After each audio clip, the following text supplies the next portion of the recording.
Hello guys, I'm back. This is the Book Corner. I am Hermione, author and lover of good literature. So let's talk. I'm not going to go into huge details about the Hugo Awards and Dragoncon because somebody did a much better job of Dragoncon than I will have done. So apparently Dragoncon was, so let me just go back a teeny tiny bit. If people don't know, Dragoncon was created as a alternative, I believe, to the Hugo Awards. And it was basically, they had rules, and as long as you follow the rules, you're good. So this is the whole thing that I read the article. Not only did I read the article, but I also watched the video. And this author was like part of, like, I think, a series of authors that were writing stories, or she did it herself, I don't know. But she designed a cover, and it was up for, like, I think, best cover, and then they, like, deleted it. Basically, you couldn't vote for it. And they were accusing her of using AI. But there are people that actually think that the reason that they actually disqualified her is because she is a conservative. Now, I'm going to say this, okay? So, another thing is, I'm going to stop right here on that part and just move on to, like, the Hugos. There was only one, like, I think, Chinese author or whatever that had won a Hugo and stuff. Neil Gaiman didn't win this year again. Rick Riordan didn't either, so yeah. Two of my least favorite people right now. So anyways, so I was kind of like, y'all think you're still in China. It's just, they're in Glasgow. Boy, I feel sorry for Glasgow. But yeah, I looked at it, and it was like, I don't even know these authors. I don't even know if their work is any good, you know. But apparently, Hugo, this person won a award on Hugo's about basically something, you know, something and something. I'm not going to go into it. I don't want to get. I don't want people to think that I'm just, you know, being gross and stuff. But switching back to the Dragoncon Awards, I don't even know why these award shows even, like, these award things even exist. Like, why do you need a trophy to prove something? I'm not sure. Why do you need a Hugo Award or a Dragoncon Award when you know your shit's good? I just don't understand it. And I'm an author, and I still don't understand it. Like, oh, what the fuck? Really? Why do you need a Dragoncon Award? Why do you need a Hugo Award? Why do you need a Worldcon Award? Like, give me the awards that really say that your book is a classic, and we'll talk. But Hugo, Dragoncon, those are not classic awards. No, I don't. You know, there's even some good ones that won the Stonewall Award. I mean, I give that more credibility than the freaking Dragoncon Awards. It's like, well, Stonewall's, I don't give a shit if it's because of, it's been awarded the best LGBT book. I don't care. It's better than the fucking Dragoncon Awards and the Hugo Awards. Like, yes, we still have not forgotten what they did last year. So, anyways, So this woman's cover was taken off because apparently she used AI, and I'm like, okay, I've been hearing reports, and this is not just in books, like, but I've been hearing that people have been punished for supposedly using AI when it's not AI, and I'm like, this is what happens. Like, okay, look, I use AI to proofread my books. I'd use AI for that because they're better at picking up stuff than I am. I suck at proofreading properly without some kind of help. And I will admit that. I will own that weakness to infinity and beyond. But if I don't have to use, if I'm not writing a book, if I don't have a book ready to be proofread, I will not use Grammarly. In fact, I will allow it to be like me being taken off of it because I don't need it. I don't need it. But I am going to pay my Grammarly bill next month, and all the way up through like August I'll do it, but that will be because I will have gotten all my manuscripts proofread, and those are going to be the ones that are going to be done. So I will be paying my Grammarly bill every month up until August, when I basically shut my account down, like the bank. But the thing about it is that there's no evidence that she, as far as I can get from these videos, there's a reason that she had her thing canceled, and a lot of people say it's because she's a conservative. As I said before, I'm going to say this, okay? And I don't mean, I'm blunt. That's my problem. I'm a Sagittarius. I'm blunt. I've been blunt all my life, even before the whole thing being a Sagittarius. I have been blunt, and I always will be. My characters are blunt. I put myself into my characters, so they're blunt, and I'm blunt, and the world's blunt. As much as we would love it, and we would love it, if you are a conservative, and that is the reason that your books or book cover got kicked off the nomination, your political viewpoint now, if you're a conservative Christian, then yeah, okay, we're talking about doing that based on your religion. But if you're conservative in political views, then you're not protected. And I remember a couple of years ago when Biden was running for the office of president. It was like snowing, and it was this tow truck guy showed up to get this woman out of, I think, a ditch. And when he saw that she was a Biden supporter, he left her in the cold. Luckily for her, he had enough common sense to call another tow truck guy, because if she had died, well, he would have been in a lot of trouble. He probably would have gone to prison for whatever you want to get somebody on. So yes, we are very happy that he had enough common sense to actually call a tow truck. But even then, all the tow truck guys know his business. So yeah, it's. I don't think that he's well liked by some tow truck people. Maybe a lot of tow truck people think that that he had the right to leave her out there in 11-degree weather and snow. I for one would be like, I don't agree with your religious belief, or not. Sorry, I don't agree with your political beliefs. That would be if I was him.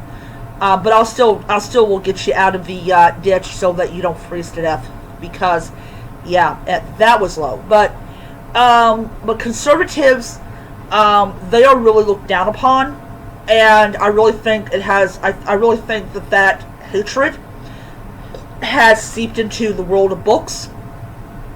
And it's so weird. It's so weird. I talk a lot about book bans and book censorship and the whole thing with Utah. That was a pile of garbage. But what is interesting about the whole thing is you go and you're upset when, like, conservatives are silencing books or silencing voices of people, but then you turn around and you literally do the exact same thing, that you make sure that certain kinds of people feel like they don't belong in a certain event. But I am going to be very blunt. You don't need a fucking award to know that your cover is good. I mean, if you drew it by hand and it looks good, and I have seen pictures and paintings that are so good that people think they're AI, but they're not. It's look, if you didn't do AI and all that, and I understand, there's a website that says specifically that you cannot have AI covers, and then of course once the cover's gone, it's gone. But I just think that that's wrong for this one particular reason. There was no reason given to why her cover was taken off the voting. No reason at all. It was like, we're just going to take it off. We're not going to give a reason. And then the reason they finally did give was, oh, it was AI, and we don't like. Why didn't you just say that at the beginning, or did you just have to take time to work out your lie, and so everyone would be dumb enough to believe you? I will say, like I said before, I use AI on Grammarly, and I believe that I do use like AI for the cover, or I probably don't, because I didn't use like the little part of it. And I know that the cover that I had planned to put on Death of the PTA was AI. That definitely was AI, which I will be letting people know.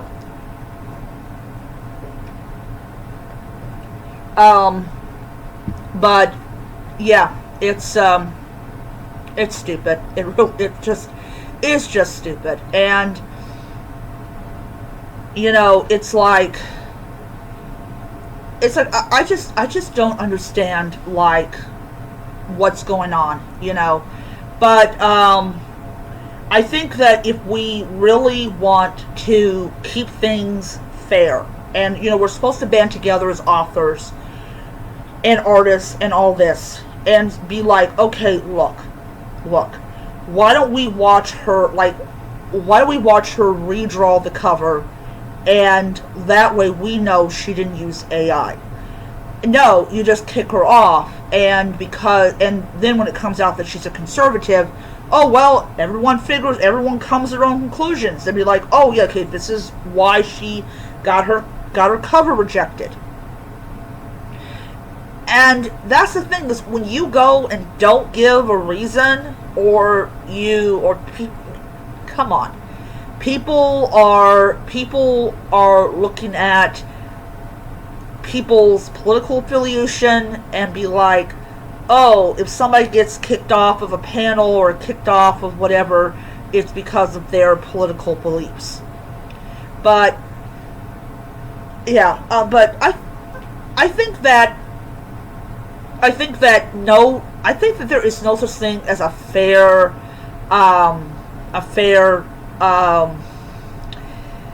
award show, and I still don't understand why you need an award to know that your stuff is good. I mean, if you know your stuff is good and your sales prove it, especially if you're like major, like in a major publishing house.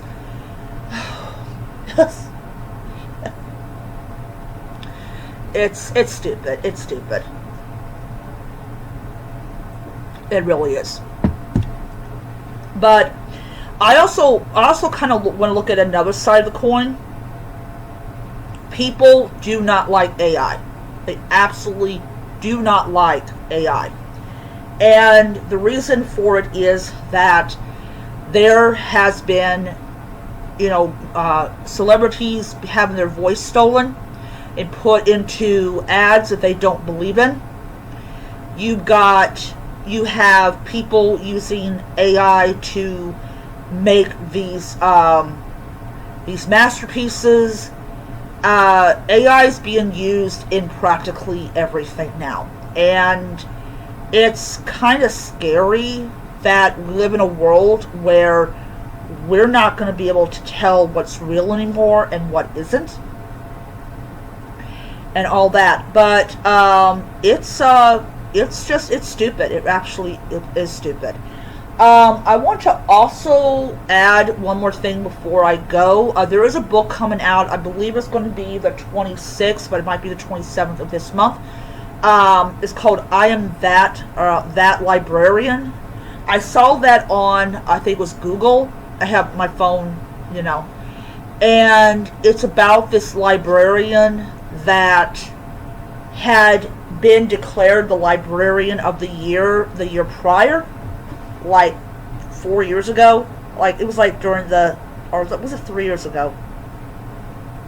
Anyways, she was the librarian of the year, and like during COVID. And what ended up happening was people started to do attacks on her, and it's like, so much for her being the librarian of the year.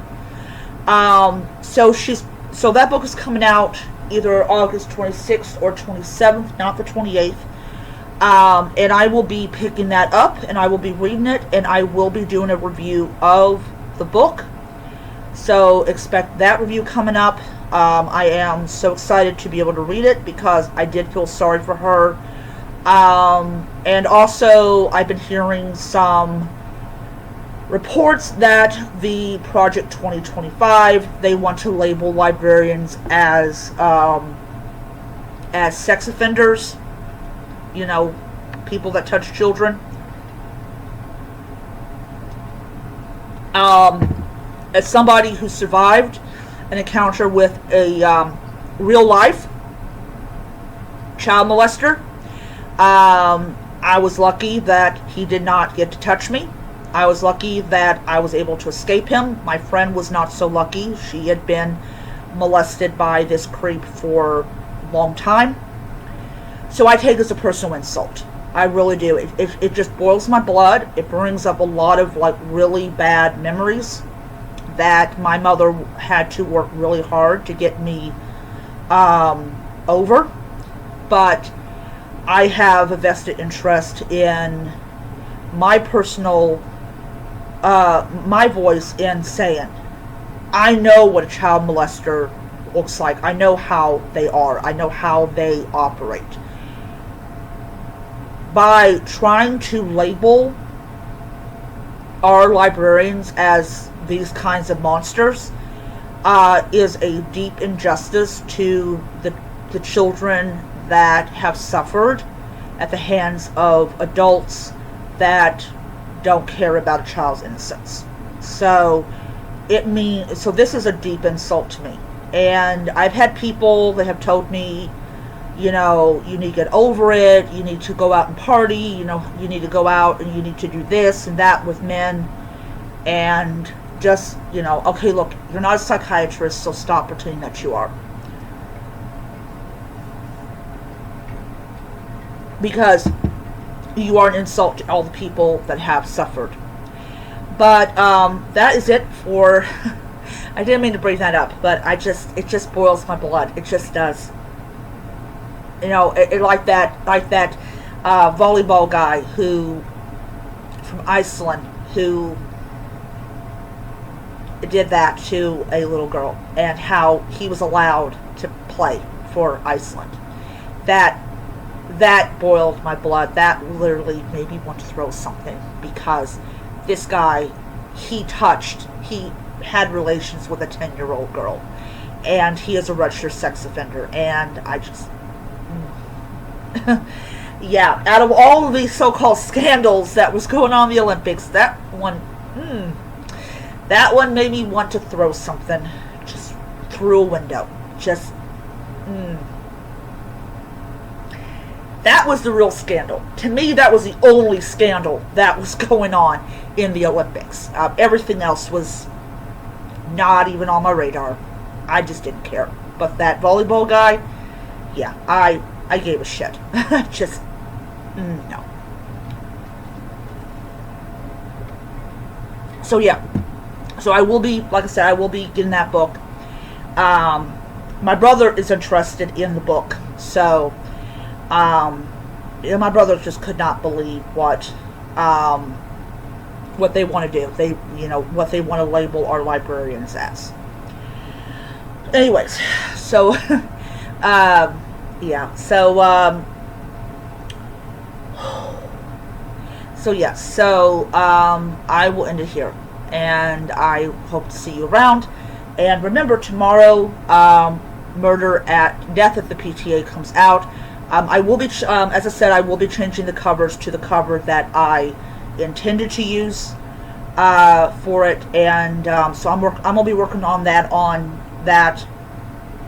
tonight or this morning. It won't take me that long to do it. I just have to change the